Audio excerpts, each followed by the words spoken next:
ഇതാണ് ഞാനാണെന്ന് തെറ്റിദ്ധരിക്കപ്പെടുന്നത്. പലപ്പോഴും നമ്മൾ ഫേസ്ബുക്കിലൊക്കെ കുട്ടികളുടെ കൂടെയുള്ള കോളേജിലെ കുട്ടികളുടെ കൂടെയുള്ള ഫോട്ടോകളൊക്കെ ഇടാറുണ്ട്. അപ്പൊ എല്ലാവരും കുട്ടികളായിട്ട് ടീച്ചർ തന്നെയാണ് ഞാനാണെന്ന് തെറ്റിദ്ധരിച്ചത് കൊണ്ട് ഈ ഞാനെന്നുള്ള അല്ലെങ്കിൽ എഴുത്തുകാരി തന്നെയാണോ ഇത് എന്നുള്ള ഒരു കാര്യം നമ്മൾ കേൾക്കുമ്പോൾ നമുക്കതൊരു ബുദ്ധിമുട്ടായിട്ട് തോന്നാറില്ലേ? ടീച്ചർ എങ്ങനെയാണ് അതൊക്കെ ഓവർകം ചെയ്യുന്നത്?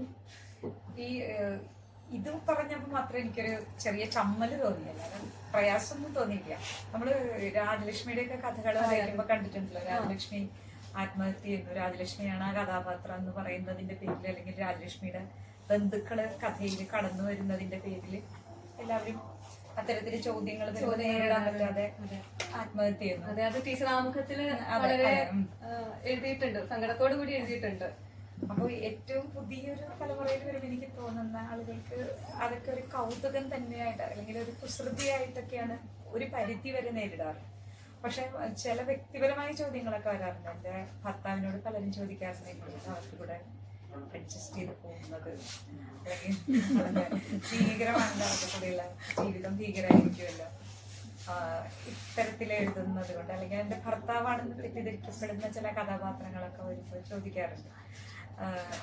പിന്നെ ഭർത്താവിൻ്റെ ഏറ്റവും അടുത്തൊരു സുഹൃത്ത് ഒരിക്കൽ അടുത്ത് വിളിച്ചിട്ട് അദ്ദേഹത്തോട് ചോദിക്കുന്നുണ്ടായിരുന്നു, അവരുടെ കഥകളിലെല്ലാം പുരുഷന്മാര് വളരെ ദുഷ്ടന്മാരാണ്, നിങ്ങൾ പക്ഷെ അങ്ങനെയല്ലല്ലോ, പക്ഷെ എന്തുകൊണ്ടാണ് അവരങ്ങനെ നിരന്തരം എഴുതുന്നത് എന്ന് ചോദിക്കാറുണ്ട്.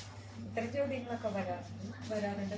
പക്ഷെ അത് വായനക്കാർ മനസ്സിലാക്കേണ്ട ഒരു കാര്യമല്ല. എഴുത്തുകാരി വേറെയാണ്, കഥാപാത്രം വേറെയാണ്. അത് അതെ അതെ, പക്ഷെ വായനക്കാർക്ക് എനിക്ക് തോന്നുന്നു സ്ത്രീ എഴുത്തുകാരികൾക്ക് മാത്രമേ ഇത്തരത്തിലുള്ളൊരു ആരോപണങ്ങൾ നേരിടേണ്ടി വന്നു.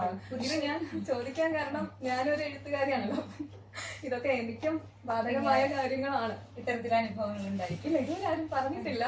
അപ്പൊ പറയുകയാണെങ്കിൽ എങ്ങനെ അത് നേരിടാം എന്നെനിക്ക് ടീച്ചറോട് ചോദിച്ച് മനസ്സിലാക്കണമായിരുന്നു. ഓക്കെ, അപ്പൊ അതുകൊണ്ടാണ് അത് ചോദിച്ചത്. പക്ഷെ പണ്ടുള്ള ആളുകളെക്കാൾ, റൈറ്റേഴ്സിനേക്കാൾ കുറച്ചും കൂടി ധൈര്യമുള്ള ആളുകളാണ് ഇപ്പോൾ എഴുത്തിലേക്ക് വന്നിട്ടുള്ളത്. മാധവിക്കുട്ടിയുടെ കാര്യമൊക്കെ ടീച്ചർ ആമുഖത്തിൽ പറഞ്ഞിട്ടുണ്ട്. അവര് കുറച്ചുകൂടി ഞാൻ തന്നെ ആണെങ്കിലും പ്രശ്നമില്ല എന്നുള്ള മട്ടില് അതൊക്കെ വീണ്ടും അവോയ്ഡ് ചെയ്തിട്ട് വീണ്ടും എഴുത്തിലേക്ക് തന്നെ പോയ ആൾക്കാരാണ്. പക്ഷെ രാജലക്ഷ്മി എന്ന് പറയുന്ന റൈറ്റർക്ക് എന്തുകൊണ്ടോ ആ ഒരു കാലഘട്ടത്തിന്റെ പ്രത്യേകതയായിരിക്കാം അല്ലേ?